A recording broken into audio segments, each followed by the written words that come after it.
So, welcome to Social Patches, the art of reweaving our relational fabric with Milton Friesen. My name is Glenda Cooper. I'm with the city's deepening community team as a manager of cities. And I'm just absolutely delighted that you have joined us and to be having this conversation with you today. So Milton Friesen is the program director of social cities at Cardus and a public policy think tank, where his public policy work on urban issues takes place. He is nearing the completion of a PhD at the University of Waterloo School of Planning, through which he is focused on new ways to measure the social fabric of neighborhoods toward a larger project of developing a social MRI for cities. He served a 3-year term as an elected municipal councillor and has ran in 2 other municipal campaigns. For the past few years, Milton has been on the program committee for the Computational Social Sciences Society of the Americas and has served on the advisory board of the University of Virginia Thriving Cities Project. He is a peer review referee for Springer Nature and other academic publishers, and has also presented papers and published with Complexity and Policy Studies Conference, hosted annually in Washington, D.C. I am just absolutely thrilled that Milton is able to join us today, and I just welcome Milton. Great, thanks for having me. I'm looking forward to kind of working through our material today, and more importantly, hopefully answering questions towards the end as people help us dial in what is a very large and complex project. The idea of social patches, you can see from the logo, the Canadian leaf, with some parts that there's connections and weaving, and there's other parts that are where there's holes and gaps, reflects this idea that social connectedness in our communities and across the country are far from even. They vary from place to place and from individual to individual. Today, within our 30 minutes or so that I'll be presenting, I hope to stay focused on the 3 core questions of the what, the so what, and the now what. So we'll both be descriptive. It will look at the implications of what we're describing, and then we'll talk about ways in which we might actually continue to work to address these, as I know many of you already are very active in these places.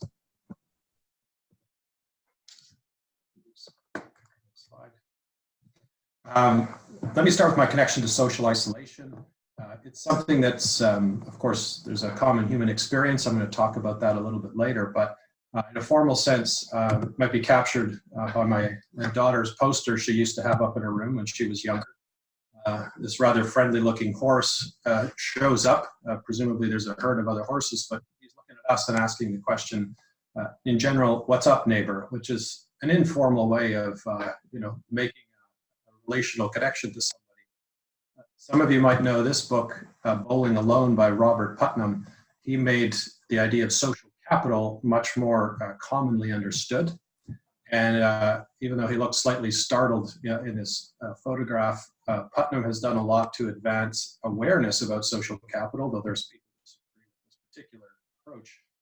And his concept was the image of communities that used to have a lot of civic and other ties captured by the idea of bowling leagues and that kind of activity we do with other people, and the fact that perhaps we're now doing that alone. I was at a conference some years ago, and the Brunswick bowling people, they actually make the equipment. They had a booth, and I could not resist. I went up to the guy that was running the booth, and I said, "Do you mind if I take my picture with you?" And he said, "Sure." So we posed for the picture, and then I said, "Yeah, let me just ask you a question. Do people typically bowl alone? Like, do you have that phenomena happening?" And he says, "No, not really. That's not how that works." And I tried to describe to him the Putnam book, but he didn't really, it wasn't really his line of work, and he didn't seem too interested. He sort of started edging away from me, so I dropped the subject. But the idea of bowling alone has something that's been captured in the popular imagination. This was a key paper for me. I read it shortly after it came out. It's been out now since about 2011, 2012, and it showed a very large-scale study that said if you are an adult and if you have very few or no significant confidants, what are your prospects in terms of the length of your life? And they unveiled or revealed a phenomenon whereby there's a linkage between our social isolation and our long-term health.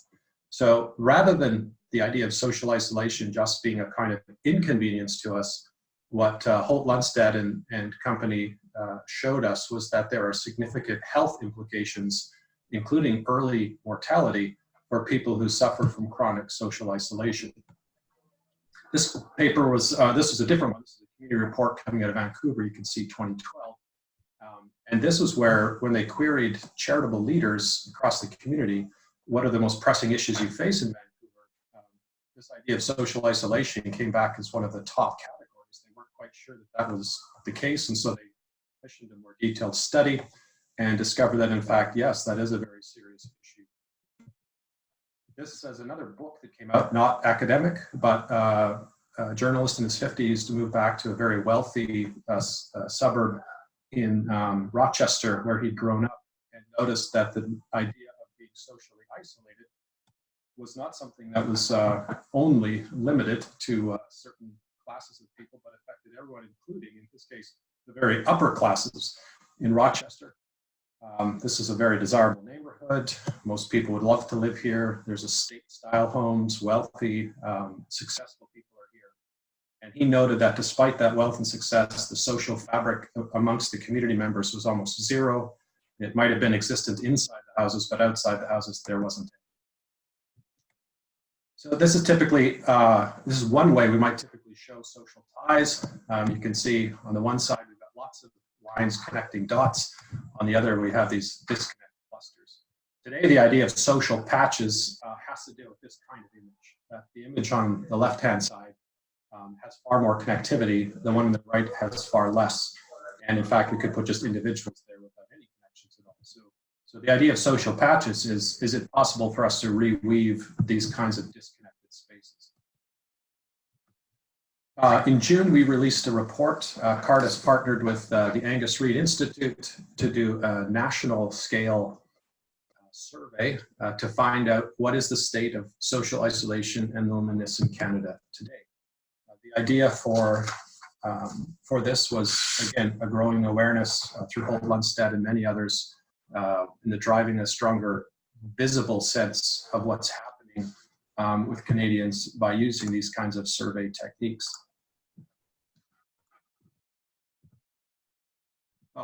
One of the key parts of this survey was that there's a difference between being alone and being lonely. And the alone idea is one of the social isolation side, means that we literally don't have a lot of humans around us. The second part, the lonely part, is that we might be among a lot of people and yet not feel real connections to them. The above image, when I was in high school, I did some fencing along the BC-Alberta border to earn money, and there was literally nobody around me for 10 miles. So in that case, I was very, very alone. The bottom image could be a shot of trying to commute in Toronto early in the morning on the subway, where there's a lot of people around you, but the degree of connectedness that you have with them may in fact not be very strong. Okay, so the results that we found from the survey were that there are, they use 5 different categories of people who were characterized as desolate, lonely but not isolated, isolated but not lonely, moderately connected, and the cherished. The desolate side are those people who are experience both aspects. They are both isolated socially, so not a lot of people near them physically or in their lives, and also they don't feel very connected to others. The cherished are people who feel both among people and that they belong to the people that they are among. And then we have the gradients in between. It's remarkable when you think of the numbers of people represented by that 23% dark red wedge, and then if we look at the next lighter colors, that there's a significant number of Canadians who experience much less social connectedness than they would like. Let's look at some of those specific numbers. Some of the results suggest that up to 62% of Canadians say they would like their friends and family to spend more time with them. So many of us don't think we have enough social connectedness. 14% would describe themselves, their social lives as very good. So a minority, significant. 33% could not definitively say they have friends or family members they could count on to provide financial assistance in an emergency. 18% aren't certain they'd have someone they could count on for emotional support during times of personal crisis. Those who suffer from neither social isolation and loneliness tend to be married, have children, and have higher incomes. So these are the characteristics that we've seen from this national level scale. If you are 55 and make less than $50,000 a year, you are twice as likely to be found in the desolate group than those who have a higher income over $100,000. So there are some economic dynamics with social isolation and loneliness that we should pay attention to. Visible minorities, different subgroups in society also are at higher risk for feeling social isolation and loneliness than the average population. If we look at some of the places where there's better news about what's happening, connectedness occurs, at least in the survey. One of the signals it picked up was faith-based activities. Places where there's a higher degree of sociality tends to produce fewer people that have a sense of social isolation. This is likely true of other groups as well. That was one of the questions that was asked. And so as we know, in our different settings, there's different dimensions of kind of collective spots where we connect and find each other. It's interesting, social technology is seen as generally positive, although if you look a little deeper into the survey, you'll find that the people said in a good chunk of the cases, it's better than nothing. So it's not just that that's the full solution, but that at least there's some connection through those means. One of the important things today, and I think a key piece that I hope that we can work out is that, you know, context matters significantly. So social isolation and loneliness are experienced by humans, individual humans. We experience that from our own distinct perspective. It's not something that can be sort of averaged and aggregated and put together. Our own experience has its own distinct and unique features. And I think it's very important when we're thinking about what to do about it, both the so what and the now what, that we are, I hope, can become more resistant to broad solutions or single solutions. I just am less and less convinced as I look at this space and others related to it, that we're going to find that kind of direct, clear, oh, this is what we need to do. So I've got this here, one human all the way up to the nation. So the survey too, we have to recognize that's an average. That's just an average of 2,000 participants took this from across the country, and so we get an average reading, and it can give us useful clues. But it really matters where you are that the specific understanding of these dynamics is understood. It's very critical. It's indispensable, I would say, if we're actually serious about doing something about what's occurring. This is one of my assertions, that a common problem does not equal a generic solution or response. So just because we could say that a third of Canadians might have, experience a higher degree of loneliness and isolation than they'd like in a significant way, it does not mean that the way that we respond or deal with that is going to come through some singular source. As I note here, a survey shows a big pattern. The intervention may not be suitable at that scale. So even though you can read the pattern at large scale, I think the temptation is that the solution, therefore, must be large scale. And while that may be part of the equation, it will certainly be insufficient. We also recognize that our social lives and our human experience with and among other people does not follow some simple linear formula. They're complex, continuously changing. Any number of variables affect them. Our own state varies from moment to moment, day to day. So it's not simple. And when we think that our simple interventions are going to do the right thing in those kinds of settings, I think we have enough lessons from history and our experience to suggest that actually, they do not. I want to say a little bit more about that as we move down the line here. I've noted this, but I think it's really worth mentioning that being human comes with certain kinds of things that we all suffer with in one degree or another. And I think it's maybe seems too obvious, but there have always been holes in the social fabric. That's there's always gaps and missing pieces and inadequacies amongst ourselves. So the idea that we're going to solve this, is not something perhaps that we should think about. What we want, though, is to get a better sense of what are the holes and what does a patch look like. And so let's take a look at that. One of the things that we note in this process is that there are stigmas attached to even talking about loneliness and social isolation.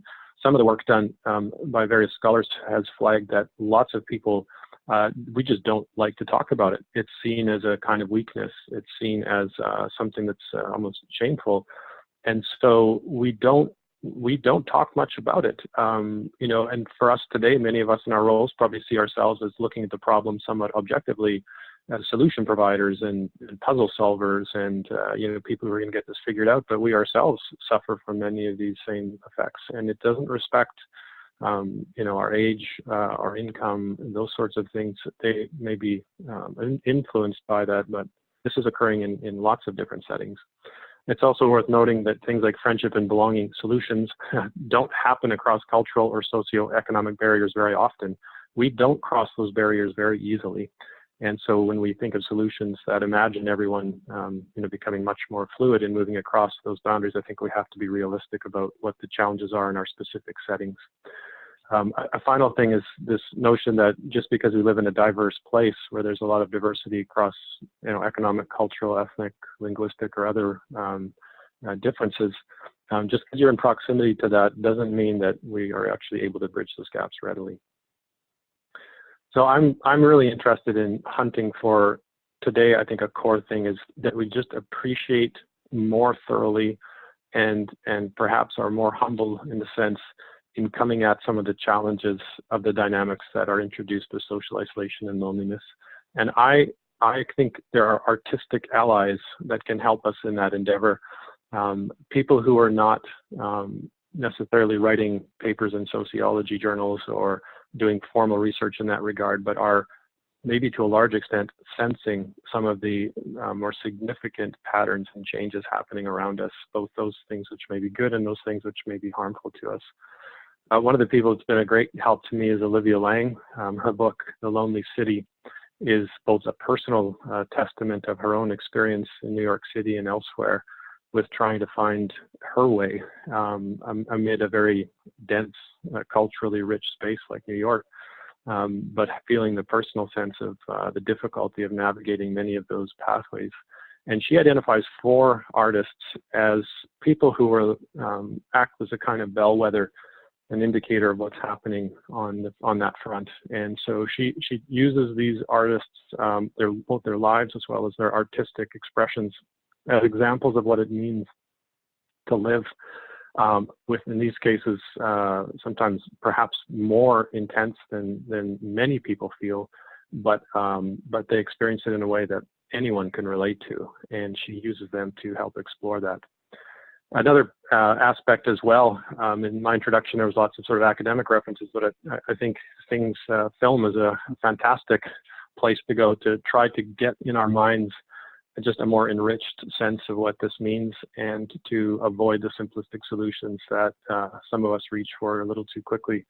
And so there's, if you go to this site, you can see that there's 10 great films about loneliness. Some of them are old and obscure, but you know, they're well worth taking a look at in terms of trying to get a sense of empathy and just trying to grasp what it is actually that we're chasing. This is from a Scientific American article. It's also very good because it shows that we have different, some people have much more strong and chronic challenges with what they call social vigilance. And there's different ways we might respond to people in that category than we would in terms of other people who are just isolated because of their age or health reasons or other things that could be remedied. So, but this is another example of headline flagging loneliness can be toxic and how social isolation is just not good for us. So beginning with ourselves, maybe today, something we could talk about in the Q&A period is the question of what it is that we have to take responsibility for and what can't we change. So if we think of this as a national scale problem, for most of us, that's overwhelming, and most of us do not have the levers near us that can actually shift something nationally. But we are all in contexts where we might change something both for ourselves and for those around us, those who are responsible for or leading organizations. if we're leading projects, if we're working with teams. So I think that I would like to have, I would like to think that we accept it at that level and work out from there. I think another piece on the policy side, space that I live in a fair amount, is that not only should we say what should we be doing, what policy things do we have to do to make this better, we must ask, I think, first, are there policies, approaches, and ways of thinking that are actually contributing to the problem? In other words, how did we get here? What have we done in our deliberations together, the structures we built, the processes we've enacted, the cultural values we've absorbed into our own lives? How is that contributing? And so we might think about not only what do we need to do, but what do we need to stop doing? This is really critical. I think this is very difficult as well. Some are better at this than others. But you know, our culture does place a high degree of value on autonomy, self-sufficiently. Success is identified as an individual kind of quality. All of these things make social connectedness and mutual reliance on each other much more difficult. And this involves large social structural patterns, again, most of which we can't change. This is an interesting quote here. We don't have time today with the gap for me to go into it, but there's a longer quote about the fact that democracy has given birth to individualism, and it's a very long, or very interesting and insightful quote. And it comes from de Tocqueville from, you know, earlier in the 19th century, quite a long time ago, but he was noting patterns in the American side of the equation that we certainly can see manifest much more clearly today. So this is not something that's just happened recently. So if we identify that there might be some things we must stop doing, we have to accept responsibility for harm done by current structures. And some of you posed some of those possibilities in the questions you asked ahead of this.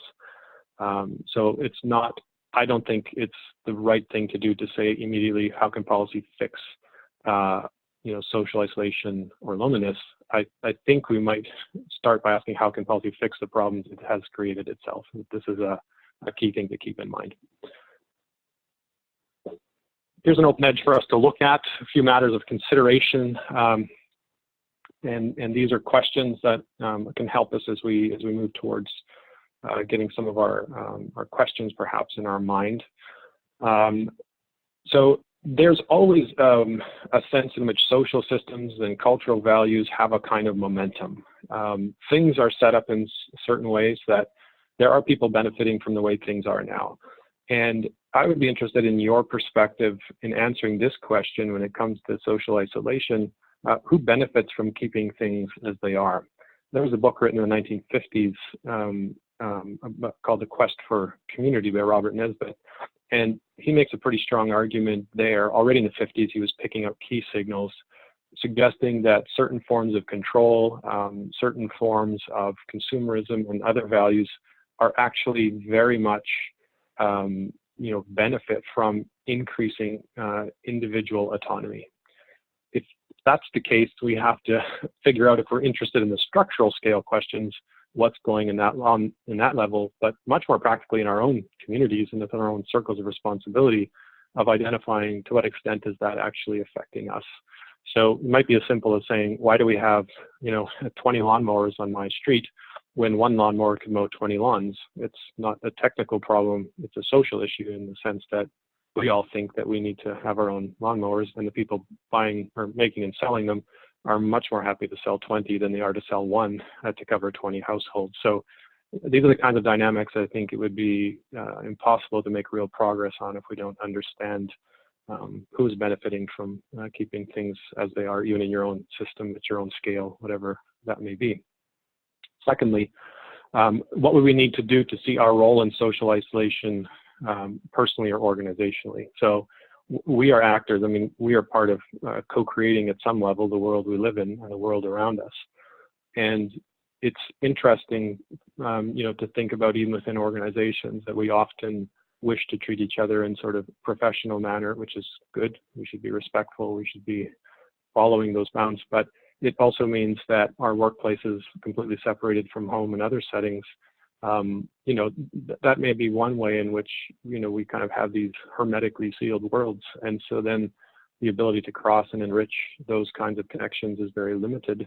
And so we'd have to think, well, how are we contributing to this? How am I contributing to this in my own efforts to remain, highly private, or to maintain a high degree of control over those that I'm responsible for, who work for me, or who are part of our projects.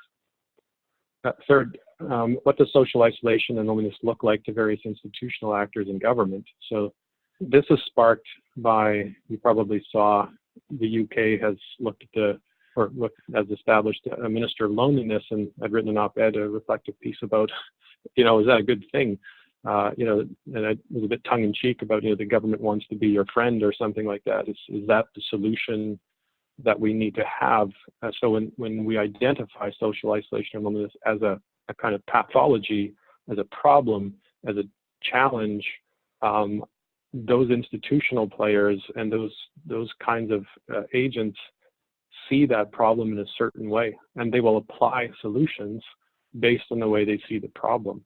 So if we define it in a certain way as it is simply, a mental health issue, then we immediately go, we have mental health structures and processes. We just need more of those to deal with it. Even if it turns out that's dealing with it at a symptom level, not at a causal level. But agencies, like government actors, even when intending good, tend to classify and see a problem in a certain way and then apply a solution set that matches that. We have to ask ourselves, and I think be better in reflecting a sense of how do they see it, and is that a good thing? And if it is, how do we make sure it stays good? And if it's not, how do we mitigate against that? Fourth, what cultural drivers or allies in reweaving our social fabric? I think it's not only bad news. There are many things that can help us connect. You saw the technology comment. Technology is often sort of cited as one of the culprits in separating us from each other and depersonalizing society. But it's quite possible that there are some ways in which it could play a role if it was kept in its proper place. It's not looked at as a substitute, but as a way of enhancing what's already growing. So there may be other cultural drivers that are allies in reweaving our social fabric. Maybe people are just seeing some of the illusions of us being autonomous, independent. All of us are going to retire wealthy at age 55 and live happily ever after. If we start to challenge some of those conceptions, it may be that amongst ourselves, our neighbors, our coworkers, the people we serve, that we begin to have other ideas about what's going on. So dissatisfaction could actually drive us to consider new ways of structuring our own lives and even our own organizational deliverables so that they have a greater impact. And finally, I think it's important not to assume, and I don't assume it for myself at all, that we are fully aware of what it means, what it looks like, and what its effects are. And I think that part of remedying our ignorance about this particular part of our current world is, as I've suggested, to be open to a wide range of sources about how we might learn about it, not only in a kind of detached, logical, maybe empirical way, but through artists, through poets, through musicians, through the world around us, listening to kind of the dissonant voices, listening to the people from the margins. Can we reacquaint ourselves with what that world is about, someone else's world that may be different than ours? Can we listen to Olivia Lang? Can we hear her voice? And can we actually, whatever we might think about solutions and problems, can we first start with that human sense of what does it mean to think, for instance, that there's millions of Canadians who feel they don't have a single person to turn to if they had a financial crisis or if they had some kind of a personal crisis. There's just, for them, the ledger's zero. That's quite significant to think about, what that represents from a human suffering standpoint, and from a sense of how we might do something better than that. But that's not okay, and we could actually change it in some way. So I think that when I say ignorance, I don't suggest you all need to run out and try to read the whole Lundstedt study. If you do pick that up, just read the first part and the ending. The middle part will be quite confusing, but there's just many ways to access this, and we have no shortage of ways to try to build into that. So I'm going to end the formal part there. And again, apologies for that big gap in the middle. We lost a bit of space there to slow down on a few of these pieces. But I'm going to turn it back over to Glenda. She's going to guide us through some of the questions that she's been watching while I've been talking. I've looked at just some of your consolidated questions as well, and hopefully we can get to some of those, but I'll let Glenda direct the traffic, and I'll try to keep my answers concise and just push back if you'd like something further or different if I've missed the point.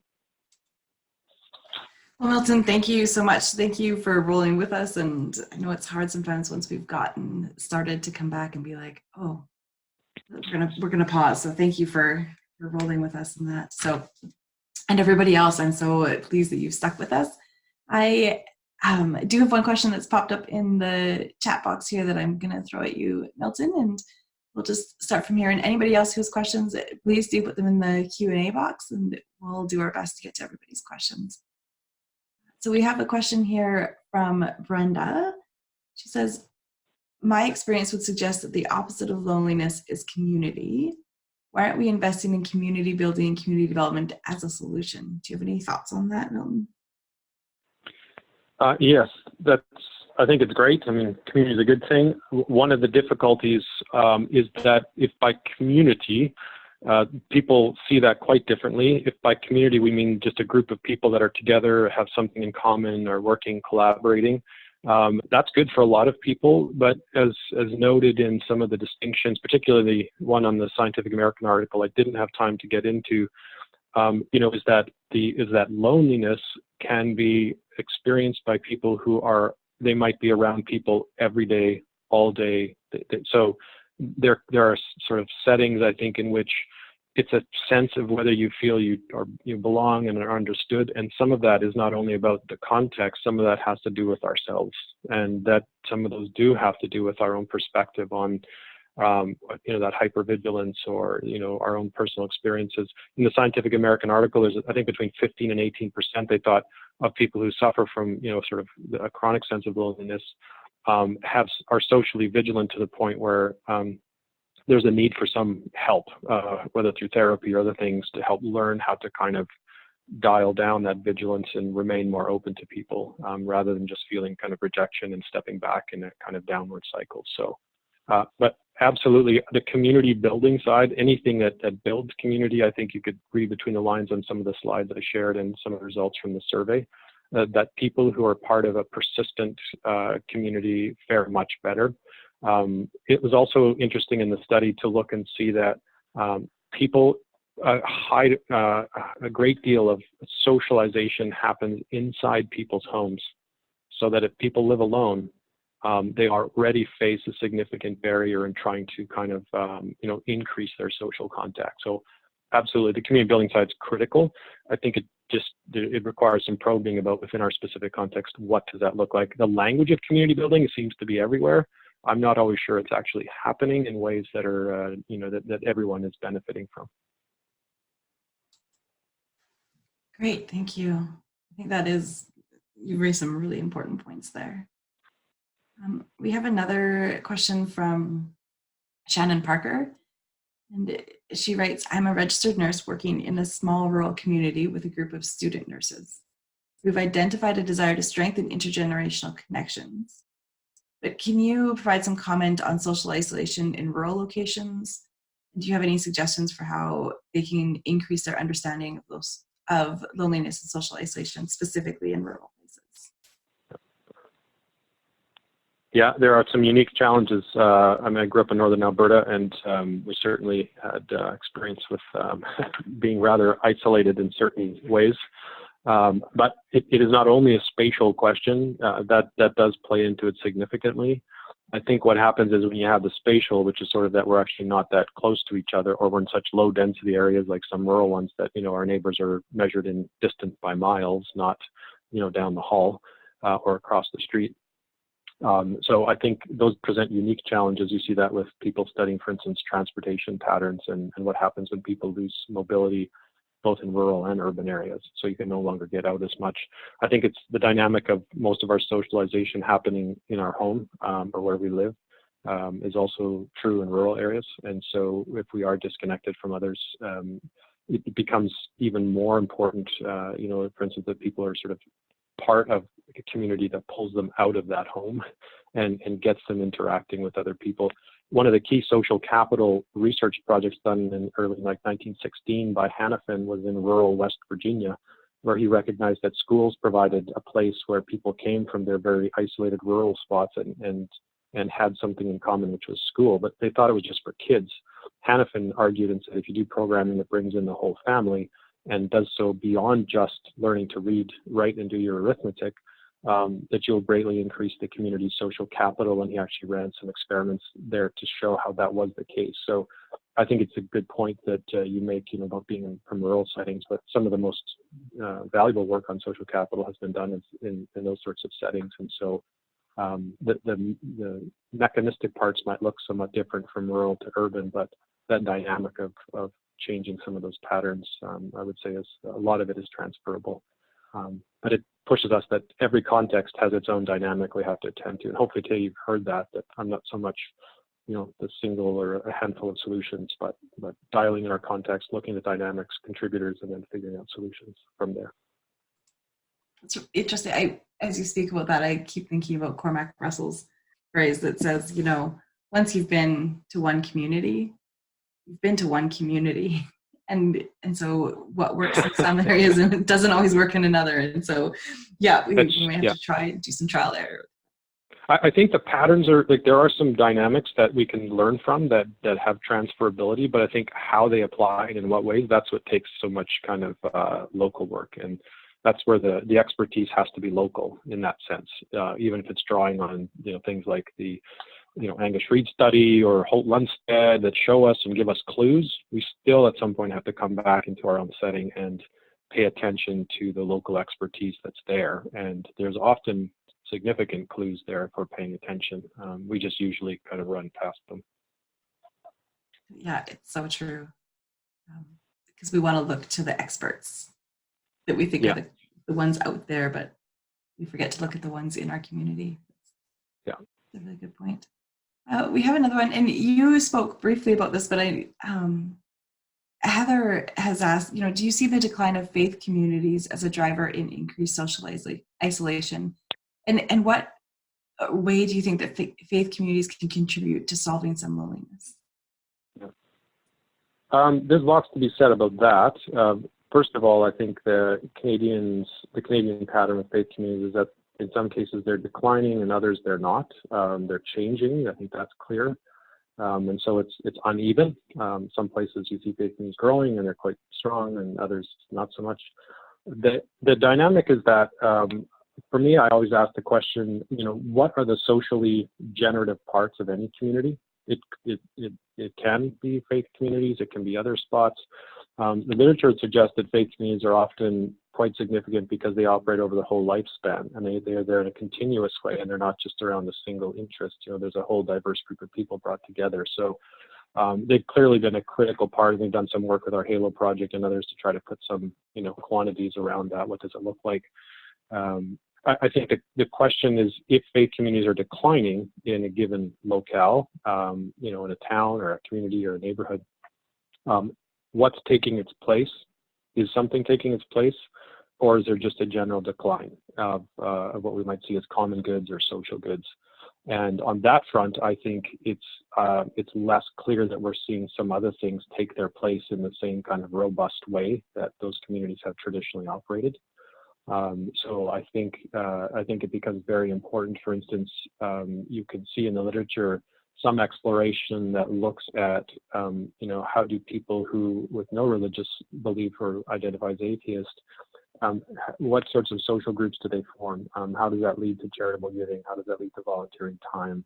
And I think those are very important questions to ask. And if our communities are changing in those ways, and we still need that social fabric, again, I point back to context to say, what does it mean to weave social fabric in those settings? And some of what we know from the past may be useful. There's a lot there to remember, but there's also some new practices that we have to explore and learn how to foster.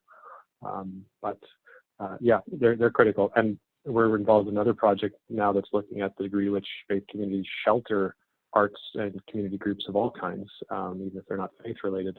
And it turns out they're also quite significant that way. So there's a secondary effect that we have to be aware of. And those are all highly social dynamics and social settings, and so they do contribute to the fabric. Or if they're missing, then usually there is some decline. Thanks, Milton. There are so many questions. This is amazing. I'm going to apologize now that we're not going to get to all of them. We're going to do our best, though. We have one from Daniela, and this is interesting. She's asking about if through your research you've looked at any data that's been disaggregated by age. And do you see the loneliness problem increasing among teenagers and young adults? Do you have any thoughts about that or data? Yeah, you'll definitely see some age-related effects in the Angus Reid study that we did. So that's clearly there, and it's interesting. The 18 to 34-year group is there's certain vulnerabilities there in terms of the degree of connectedness, and the number of them that would say they would like to be alone less. So that shows up. Same with the Scientific American article that summarizes a range of studies. They looked at that and said there's kind of there's sort of seasons where we're more vulnerable, and that's one. Is kind of in that 18 to 25, there's kind of a vulnerability in a sense there. Another one is kind of at later stages, more around retirement age, and there's some dips in between. So it is, I think, a question of age, very definitely. Here's a dynamic that's interesting too, is that teenage girls reported feeling lonely even when they were with people at a notably higher rate than others. So it's the case that, again, even though people are amongst others, that loneliness isn't just about sort of the proximity of other humans. It's about our perception of whether we belong and fit in. And so yes, I think the stage of life factors are quite significant and definitely play into that. I think we would know that anecdotally, our own experience working with people in communities or our own friends, family networks, that's true. But the broader pattern of a national scale survey also would support that age matters, and there's different vulnerabilities at different ages. But unfortunately, none of us becomes immune to loneliness at any age. It's just at certain stages we may have some other things to buttress and support us, and at other ages it might be missing. I think that's a really important space too, is to think, none of us is immune to loneliness or social isolation. So it's something we all need to be paying attention to now. Yeah.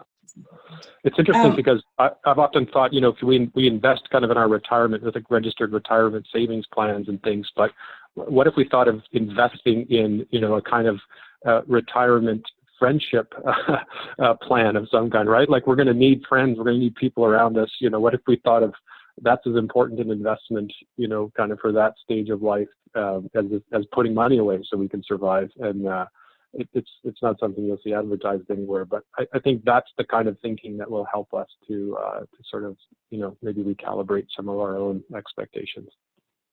Yeah, that's a really interesting concept that maybe we can dig into in another in a podcast or something to follow up with this. I've heard other people talk about that need to build a social savings plan for once you retire and what that looks like. But I think that could be a whole hour. So I think this might be our last question, but do you have any insights on how to measure social connectedness, and how would we know if we're having an impact? If you can give us some thoughts or tips around that, that would be amazing. Yes, and I'll answer that with some qualifications. So first of all, there are very formal ways to do it. You'll see that from the Angus Reid that they used some existing survey tools with specific kinds of questions. So yes, that can be done. I've published a social capital measurement instrument in the American Sociologist that has 41 questions. 10 or so of them are demographic, and the rest ask questions about your social network and the level of trust you experience. So there, yes, there's absolutely ways to measure that. The challenge often is at a community, if you're involved in community level work or in some institutional spaces, that you don't necessarily have access to the resources to be, conducting formal research studies. So there's also some tools from people like June Hawley. I've got some adapted worksheets that I use, for instance, on creating like social network maps. You don't need a computer. You can just start mapping it kind of by writing down things, and this connects to that, and how do you create a social map. And you could do that over time and discover, okay, this is what we're going to do today, and then, come back in a year and kind of redo that. Has that changed? So I think the answer is there are many ways to do that, from a very, very formal, often costly, but quite, kind of precise ways to an extent. And then there's more informal, immediately usable ways to actually look at changes in our social resources. Whether we might not like the word social capital, that's fine. It's just that it's so present in the literature. I mean, I continue to use that term, but the idea is social resources. And can you have more or less of them? Clearly, that's possible. Therefore, it seems to be, at least in theory, measurable, that you have more or less of this or that. So yes, and there's, I'm happy for people to send me a note specifically if they're looking for something that can make some recommendations and point you to resources. That's excellent. Thank you so much, Milton. I think we're going to wrap up the Q&A session. Just because we are running short on time, I want to respect everybody's time, but I'm just so grateful for the conversation and for the questions. Milton, I know we have touched on it, but I just want to make sure that, and maybe let people know that one of the things that we're thinking about is, because this is such a deep subject, and now we've seen so many questions, maybe we'll have you back. Maybe we'll do some podcast work. If people are interested in that, I hope you'll reach out and let us know, because we want to keep this conversation going.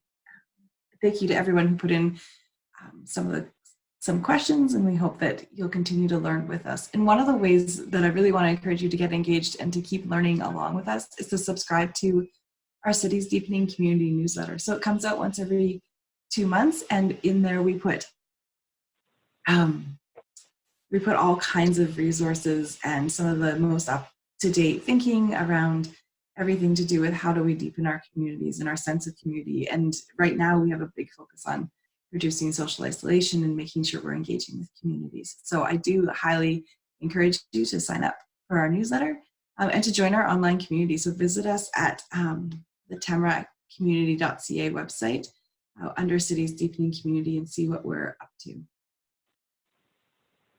We have some upcoming learning opportunities, which are pretty exciting, that we want to share with you as well.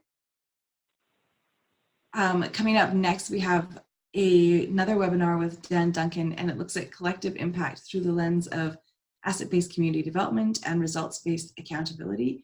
We're really excited to dig in and see how these 3 different frameworks work together to build really robust strategies and really robust ways of looking at community development.